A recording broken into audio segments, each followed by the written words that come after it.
What if I told you that the single most effective thing you could do today to prevent a fall, more effective than any balance gadget, any grip sock, any bathroom handrail, is not something you buy, not something you install, and not a new exercise routine? The answer is simpler than that. It is a change in how you walk. One small specific adjustment to a movement you have been doing your entire life, and almost certainly doing wrong for the last several years without knowing it. After 26 years of working with adults, over 70 as a physical therapist, I have seen this pattern more times than I can count. A person comes into my clinic after a fall.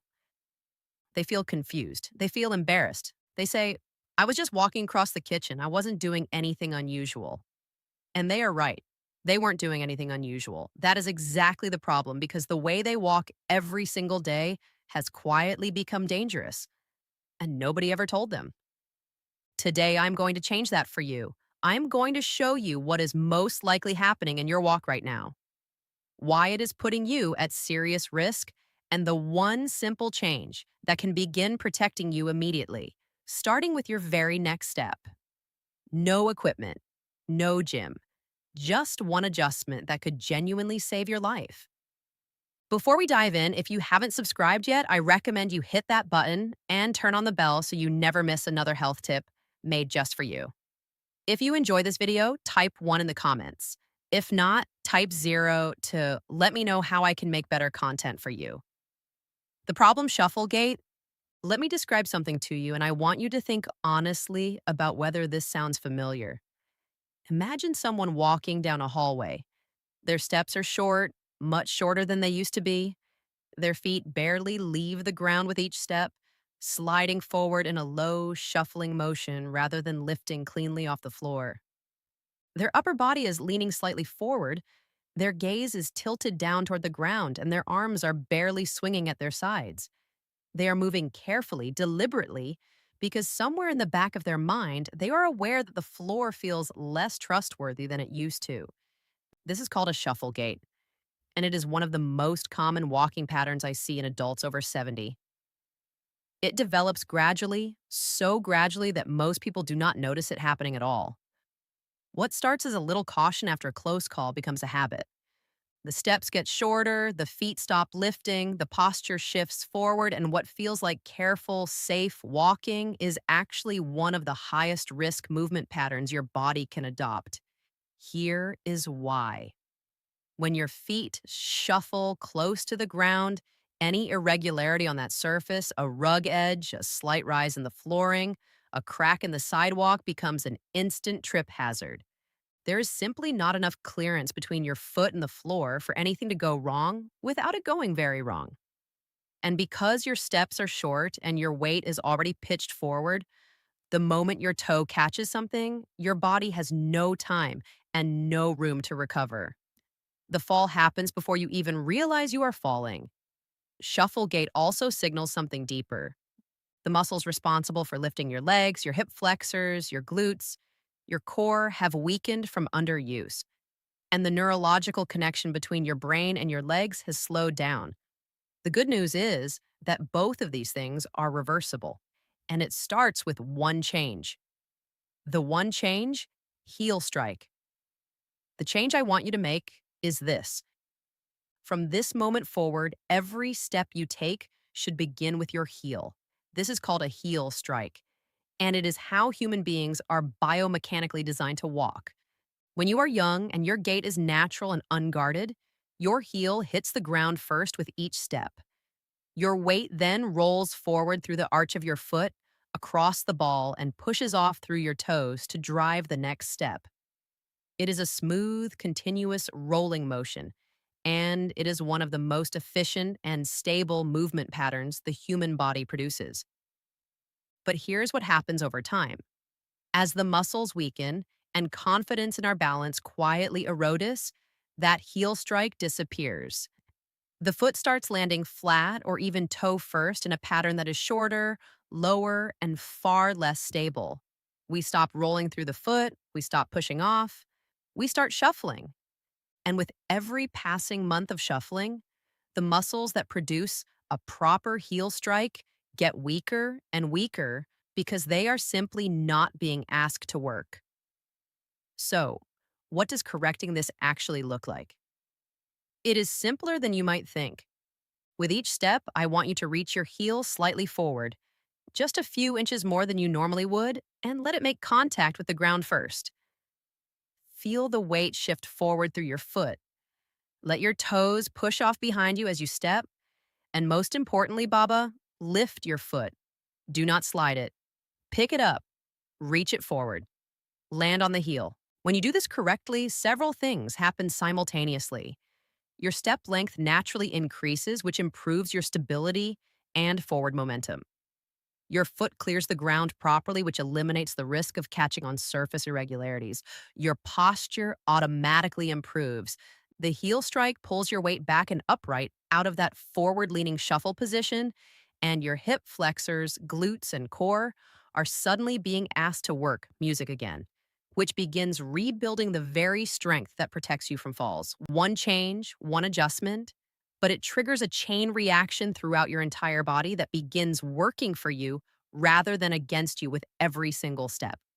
Now, let me show you 5 exercises that will make this new walking pattern feel natural, automatic, and strong. Exercise 1, conscious heel strike walk. Why it matters. Before anything else, you need to practice the heel strike itself slowly, deliberately, and with full awareness. Most people who have been shuffling for months or years have genuinely lost the motor pattern of a proper heel strike. The neural pathway that produces it has faded from disuse. This exercise rebuilds it by asking your brain and your legs to practice the movement correctly, repetition by repetition, until it starts to become automatic again. How to do it? Find a clear hallway or a long open space along a wall. Stand at one end with one hand lightly touching the wall for safety if needed. Begin walking, but this time think about nothing except your heel. With every single step, consciously reach your heel slightly forward and let it land first. Feel the contact. Feel your weight roll through the foot. Feel your toes push off. Take 10 steps forward this way. Turn carefully using small marching steps and walk back 10 steps. That is one set. Complete 3 sets. Rest for 30 seconds between sets. What to focus on? Slow down significantly for this exercise. Speed is the enemy of relearning. The slower you walk, the more conscious control you have over each step, and the stronger the neural signal you're sending to your brain. Think of this as reprogramming, not just walking. Progress tip. Once you feel comfortable with the heel strike on flat ground, try it on a slightly different surface. Carpet versus hardwood, for example.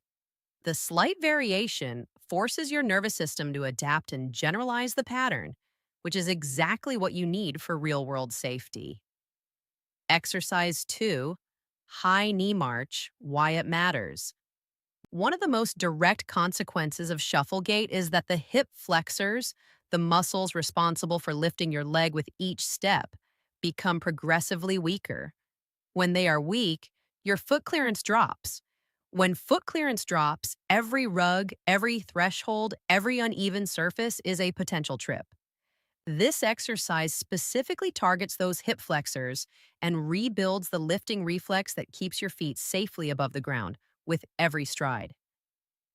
How to do it? Stand behind a sturdy chair with both hands resting lightly on the back for support.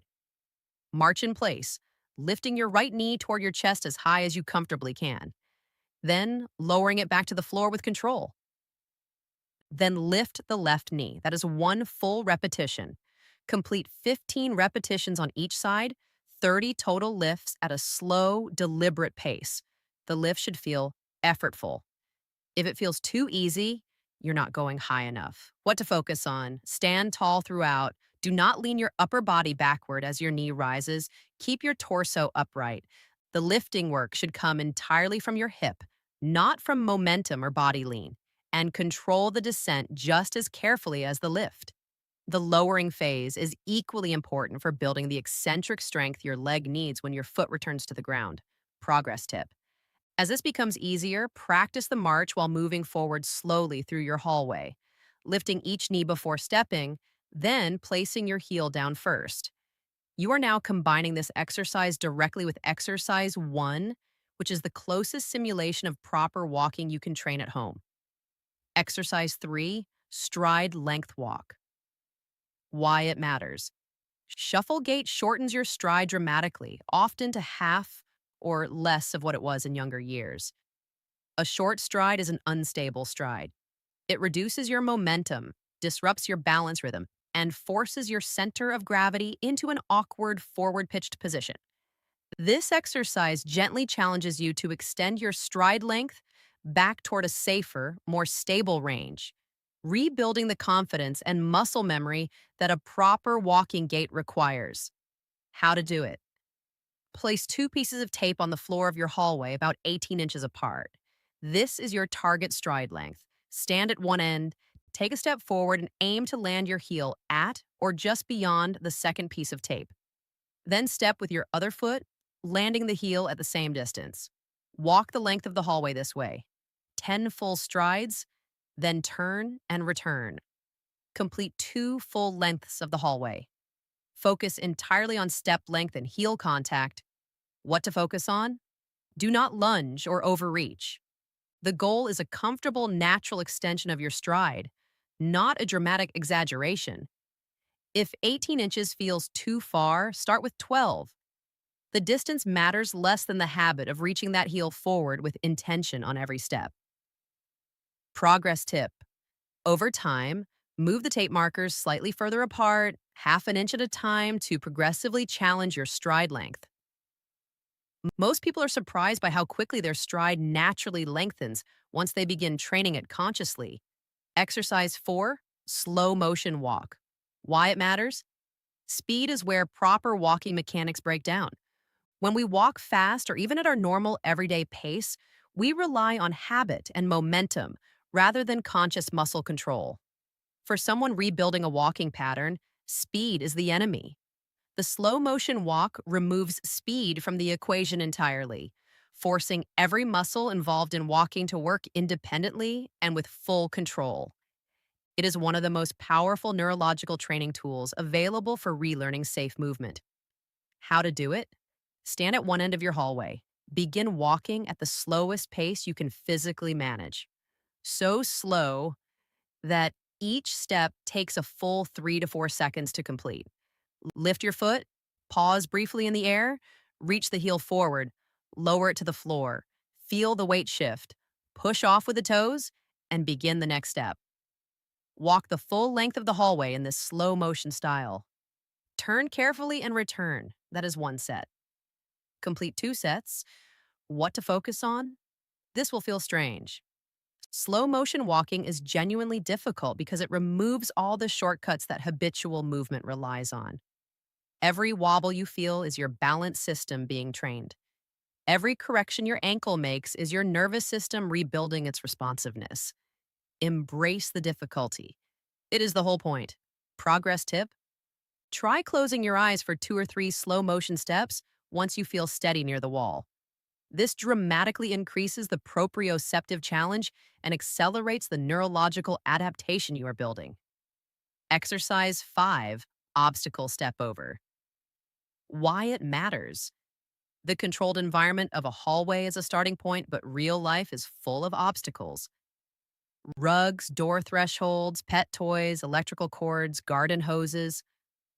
Every one of these is a potential trip hazard for someone with shuffle gait and low foot clearance. This exercise trains your brain and your legs to detect an obstacle, lift the foot high enough to clear it, and land safely on the other side, which is the exact sequence your body needs to execute in a fraction of a second when real life presents the same challenge. How to do it. Place a pool noodle, a rolled up towel, or a similarly soft, lightweight object on the floor of your hallway. It should be about 4 to 6 inches high. Stand a few feet back from the obstacle with a wall or chair within reach for support. Walk toward the obstacle at a normal, controlled pace.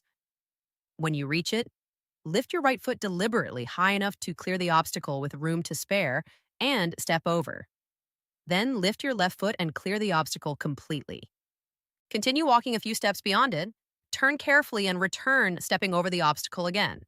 Complete 5 passes in each direction. 10 total step overs. What to focus on? Do not rush as you approach the obstacle. Slow down slightly as you get close. Pick your foot up early, well before you reach the object, and make a conscious, confident step.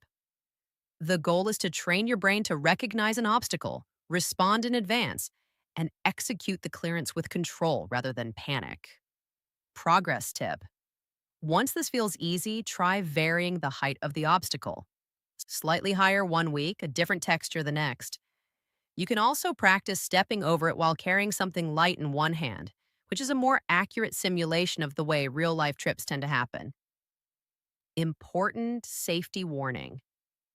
Before you begin practicing any of these exercises, I need you to take this seriously because your safety is everything.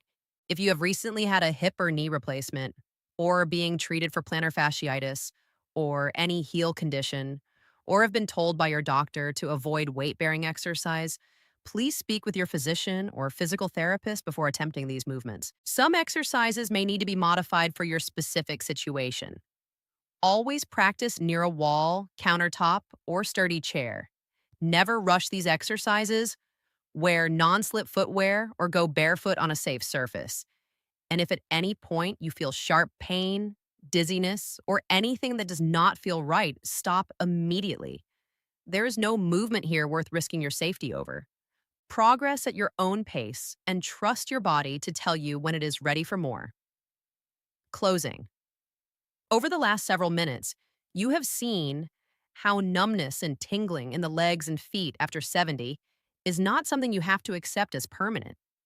It begins with waking up the smallest muscles, the ones in your toes, your arches, and your ankles. Then it moves upward through the ankle joint, the calf, and the full lower leg, rebuilding the circulation pathways that keep your nerves nourished and alive.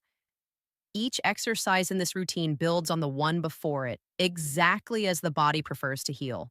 The seated toe and ankle wake up sends the first signal. The ball massage drives blood into the smallest vessels. The heel to toe weight rock reconnects your nervous system to the ground beneath your feet. The towel toe curl rebuilds the intrinsic strength that most people lose silently over years. And the controlled heel raise brings everything together into one movement your body can rely on every single day. When these exercises are practiced consistently, not perfectly, but consistently, the changes are real and they are lasting. The nighttime tingling that wakes you up begins to ease.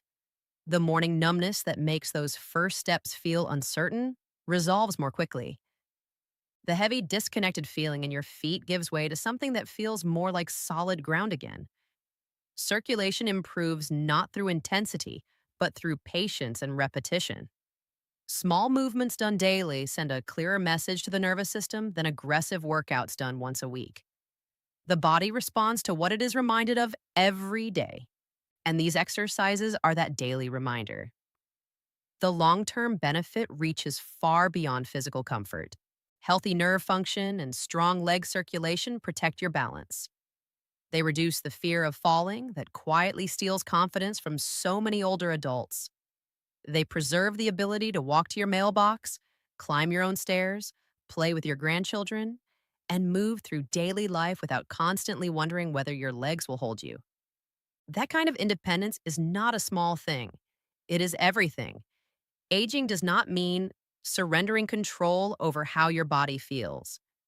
It means learning which movements your body truly needs at this stage of life and choosing them every day with care and intention.